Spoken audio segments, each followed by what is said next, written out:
Thank you for coming on and talking some draft tonight. I wanted to ask you about some of the players at the Senior Bowl this year. Let's start with the pass rushers and the defensive line. That is a key need for the Seahawks into this off-season. So who impressed you during the week in Mobile in on the defensive line? Yeah, there was a lot of different guys with different shapes and sizes as a rush crew that kind of, flashed different points of the week. The guy that's at the top of my mind right now is Josh Uche from Michigan, probably because I posted something this morning on Twitter about him. But just in terms of, he's only 6'1.5", but Josh has 34 plus inch arms, so he's long. I remember when Lamar Woodley was coming out of Michigan, another Michigan guy, shorter, but had the 34 plus arms too. So he has length. He's not going to get swallowed up by tackles. And just that clip that I posted today from Senior Bowl practice shows, he's got an incredible ability to bend the edge. I mean, he can really get low and get under blockers and accelerate his feet and get around the corner. And, and he's got speed to power. So he's not just an undersized, finesse rusher. He's got heavy hands when he gets into people. So, and I like Josh too, because you can penetrate him from a lot of different, alignments, and he has a knack for getting home and working through stuff. So, Uche showed out. I thought Zach Bond from Wisconsin did some nice things when, they let him rush. He kind of rotated between coverage drills and rush drills. Jason Strobridge from North Carolina is a longer guy, played him inside mostly, 3 technique at North Carolina. I think he's more of an edge guy, but he is similar to LJ Collier from last year in that he can move around. He's long, he's powerful. And this has happened the last couple of years at the Senior Bowl. Guys show up in Mobile and they're better players than even I thought they were when we invited them. And Strobridge fits into that category. And then you hop back out to the edge, and you got guys like Elton Robinson from Syracuse who had a couple sacks in the game. Bradley Anai, who had a couple sacks in the game. Anai is a guy that he just knows how to rush the passer. I mean, there's certain guys that know how to do it, and certain guys that aren't. And Bradley's a guy that just in terms of countering pressure and knowing how to set guys up, and just mix it up a little bit and change it up. And he's really good with his hands. So he's a guy that just knows how to get to the quarterback. So it was a really good rush crew this year. They all showed it at different moments in Mobile, but I think I know the Seahawks need some pass rush help, and there'll be help there. The guys could get on the field, day 2, early day 3. They'll be able to find some help. I think rounds 2 through 4 should be plenty of help. I wanted to follow up with a couple of the guys you mentioned there. Anai did look terrific. I mean, watching the game back again the other day, he and Uche sort of bookending and really getting after the quarterback. But how does a team balance out what you see on tape with Anai and the huge production that he had, and then a great Senior Bowl with then going to the combine and running a 4.9, maybe a little bit slower than he would have hoped? So how will teams sort of balance those two things out? Well, I'll just draw upon my own experience, Rob, and you always try to learn lessons as a scout as you go through this thing, and there's been a lot of good pass rushers that run high 4.8s, low 4.9s. I mean, it's all about the get off, and it's all about knowing how to rush. And I'll go back, to one of my first years in scouting. Terrell Suggs was leaving Arizona State, and I know it was the single season NCAA sack record. I want to say it was 26 and a half or 24 and a half. It was a crazy sack total that year at Arizona State. And I was living in Scottsdale at the time, so I was right there in Terrell's backyard. And he ran 4. I timed him 6 times. They had 3 different workouts for Suggs because he just wasn't running fast enough for some people's liking. So they had 3 different workouts. I timed him 6 times, and every single time was between 4.89 and 4.92. So flat out 40 speed to me is very overrated for a pass rusher, and I think Bradley will prove that. I mean, I think productive pass rushers usually figure out a way to be productive at the next level. Productive college guys. So, Bradley's Utah's all-time sack guy. He's the Pac-12 Defensive Player of the Year. I think teams that get caught up on 40 time will be, they will. They'll regret it. They'll regret it. They just focus on the football player. And with Uche and with Bourne as well, what's their, because they can play so many different roles. what's the best fit? What's the position that they will feature in the most when they get to the next level? Do you think? What's their best fit? Yeah, you're right, Rob. They're both very versatile guys. I think they're probably the two most versatile linebackers in this class. If you don't count Isaiah Simmons as a linebacker, if you count Isaiah Simmons as a safety, Uche and Bond are just tremendously versatile. They both can play off the ball, which a lot of guys that rush the passer can't do. So I think they can fit in a 3-4 or a 4-3. Looking at the Seahawks, both those guys ideally, are Sam linebackers because they're always looking to get pass rush out of that Sam spot. But you're also dropping that guy quite a bit, and both those guys showed not only on college tape but also at the Senior Bowl that they're very comfortable in coverage. They're both not only are they comfortable. Some guys are good zone droppers and have a nice feel, but both those guys are athletic enough to do it as well. So yeah, I think regardless of who you are, Seahawks or any other team, I mean, those guys both bring enough to the table where you should be able to find a home for each of those guys.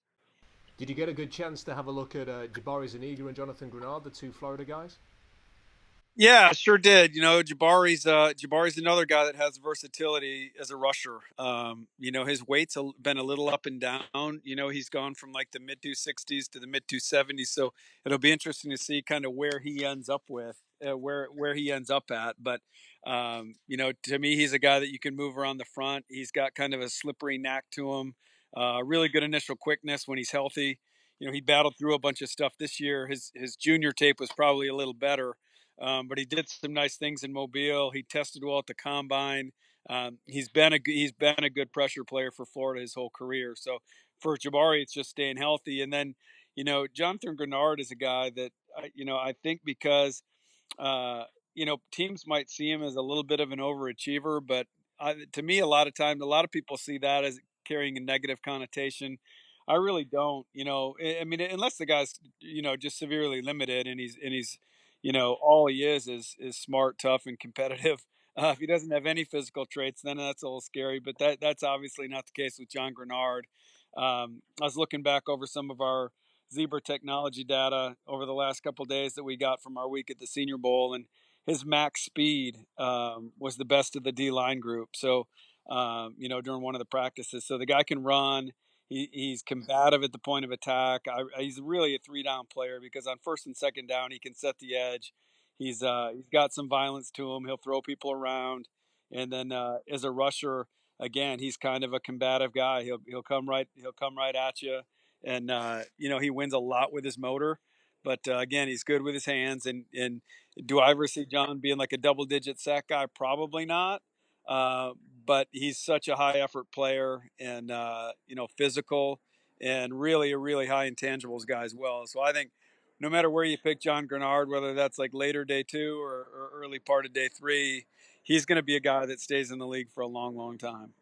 On the other side of the ball, there's a real long list of names from the Senior Bowl, really talented interior offensive linemen, some tackles as well. Are there any names that particularly stood out for you? Yeah, I think there's a couple guys at tackle that are being overlooked with this junior class. Everyone's really quick to throw guys like Andrew Thomas from Georgia and Mekhi Becton from Louisville and Tristan Wirfs from Iowa up there. And those guys are all good players, don't get me wrong. But, Josh Jones from Houston is a guy that belongs in that mix. In my opinion, he had a really nice Senior Bowl week. He didn't get tested a lot on Houston tape. Getting out of the AAC and coming to the Senior Bowl, he kind of showed himself against some really good players. He handled a lot of different kinds of rushers. He moved inside to guard. I could see him playing some guard. And then a guy that I really like, who you're not hearing a lot about, but he'll probably go somewhere on day 2, is Matt Parrott from UConn.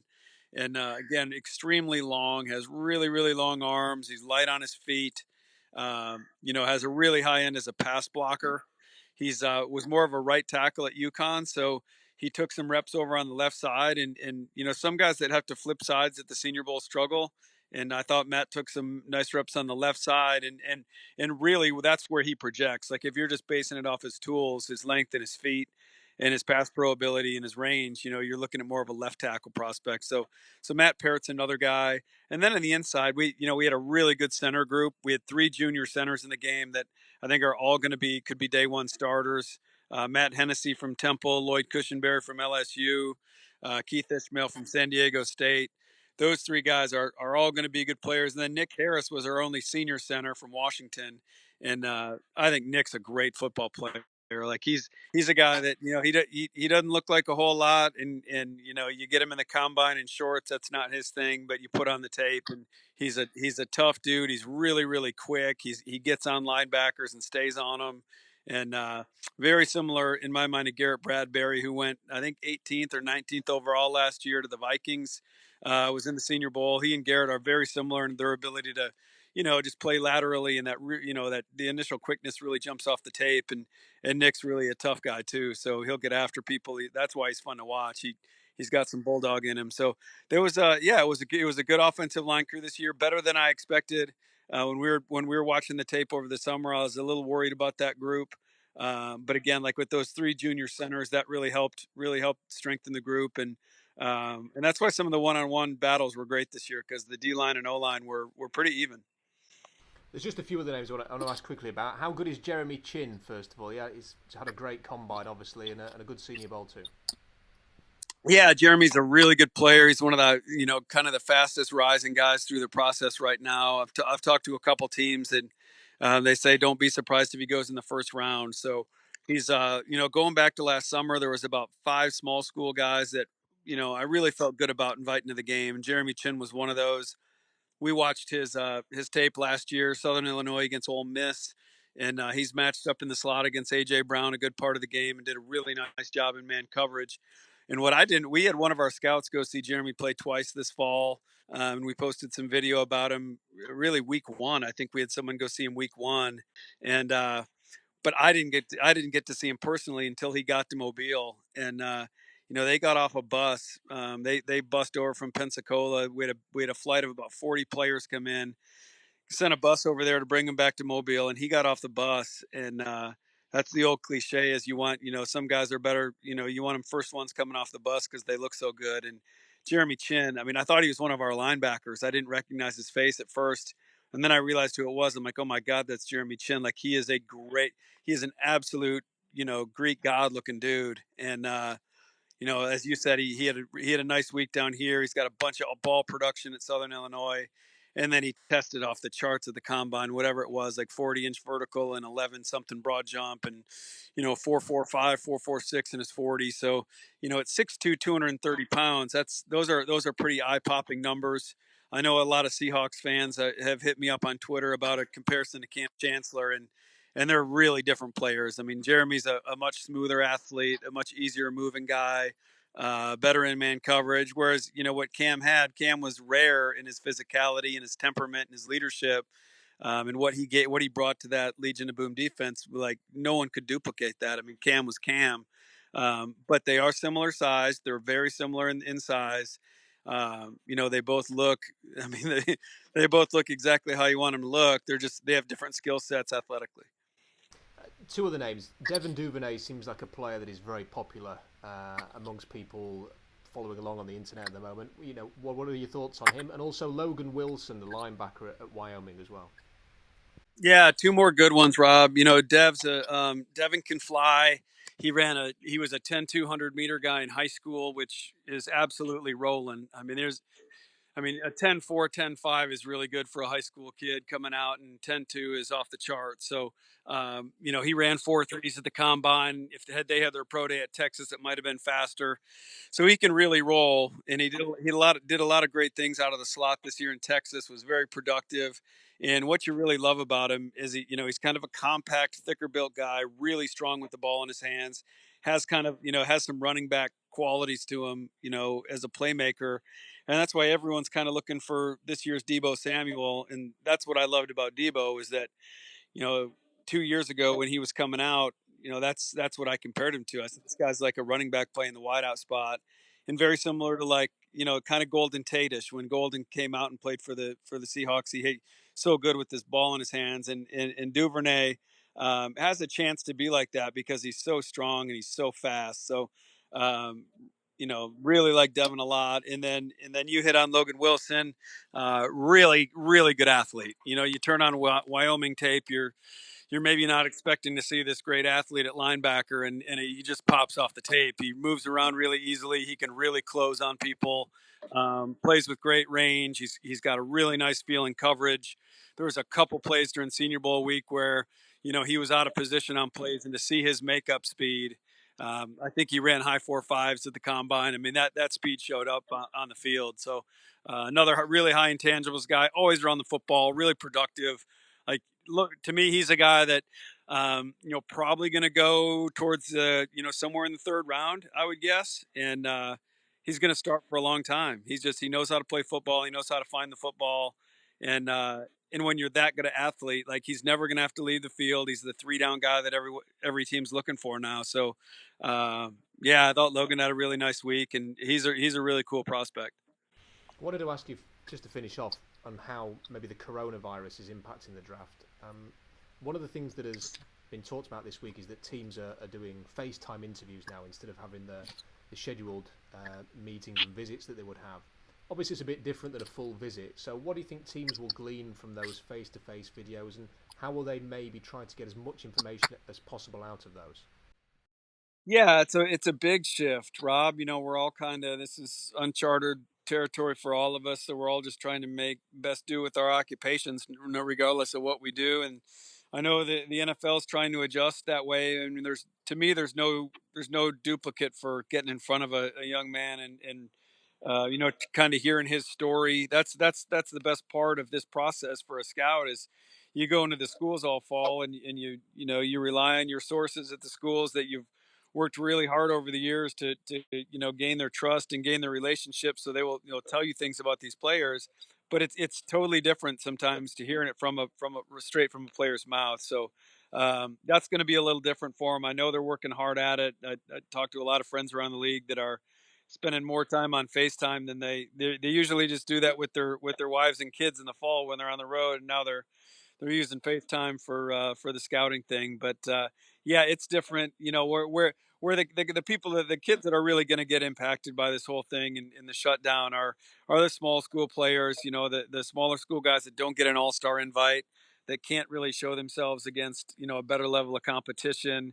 The non-combine guys that aren't getting test numbers in. So those guys are certainly getting hurt. And again, the pro day season is big for those guys too, because it's really the only time scouts have to get in front of those guys. So it's I think everyone's making do, but it's obviously not ideal. I think you're going to see a lot of teams try to play it safe. If you will not really play it safe, but just go with what's familiar, and don't want this to come across self-serving at all. I'm really not, but I'm not trying to. But kids that came to the Senior Bowl and or one of the other All-Star games, I think they're in an advantage this year because these teams have spent so much more time with them and feel like they know them so much more than some of these other guys, that I think you're going to default. I think it's just human nature to kind of default back to what's familiar, and they've got the most information on guys that played in All-Star game and went to the combine. So I think you're going to see more guys get drafted that fall into those categories.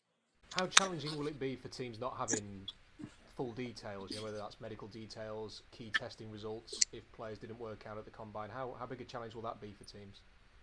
Well, a lot of people on Twitter are saying, well, they should just go back to the tape, and that's right. I mean, that should be the majority of the evaluation. There's no doubt about it. But like for these small school guys, for instance, I mean, it's one thing to turn on FCS tape or Division II tape and see a kid be a really good player. But until you have that testing data, if they don't, it's one thing if you take a Jeremy Chin and you bring him to the Senior Bowl for a week and he competes the way he did against the best players in the country, then you feel better about Jeremy Chin. But without that, or without you need those test numbers. How else do they stack up? Like if we only see him against small school players, the league is looking for one other way they stack up with what's playing in the league, and that's testing data.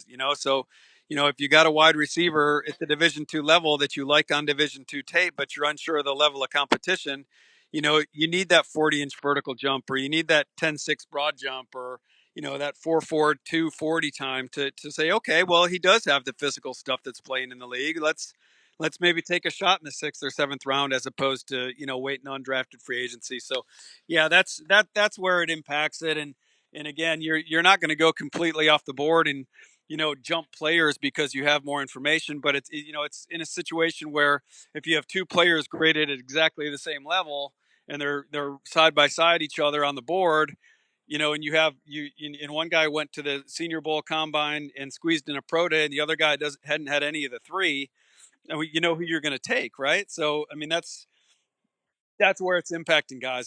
There's depending on which team you speak to right now, there's between a third and a quarter and a third of the league that doesn't have full information in the system right now, in the prospect system right now. So they're working through all that stuff. And to me, the bigger challenge from the draft perspective is going to be how those teams going to do draft day if everyone's locked out of the building, locked out of the facility, and you're having to do this thing remotely on Zoom or whatever, or FaceTime, or however you're going to do it.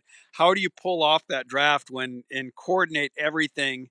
Because there's so much going on inside a draft room on draft weekend. There's so many different people with so many different responsibilities in that room. Like, how is that all going to come together if everyone's in different locations? To me, that's the bigger challenge that I know all the teams in the league right now are trying to work through. Because right now, I don't know how they're going to pull it off. Final question, Jim. It's a big one. Do you think we'll see Jadeveon Clowney back in Seattle next season? I don't have any insider info on that. I hate to tell you that, but I hope so. I scouted Jadeveon when he was coming out of South Carolina for Seattle, and it was no surprise he went number one overall that year. He's truly a freak. I think the term freak gets thrown around way too loosely these days. I mean, to me, there's only a handful of guys in the last 10, 20 years that I've scouted that have been fall into that freaky category. Clowney's definitely one of them. He can be so disruptive, and the stats always don't reflect it.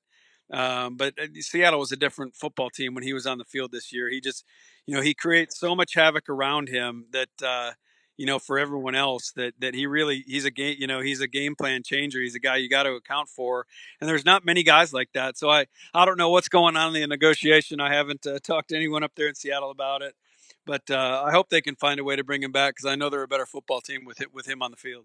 Jim, really appreciate your time, and thank you again for an excellent Senior Bowl this year, and for the great info on Twitter that you provide, and especially during this time. In the UK, we're in lockdown. I know that in many other parts of the world we are as well. For the YouTube videos of the drills in Mobile, because I know many people appreciate that as well. Oh, thanks, Rob. I appreciate you having me on, and stay safe over there. And yeah, hopefully we can get you over here to a Senior Bowl. And really appreciate all the work you do for the Seahawks stuff because I follow that stuff. You do a great job.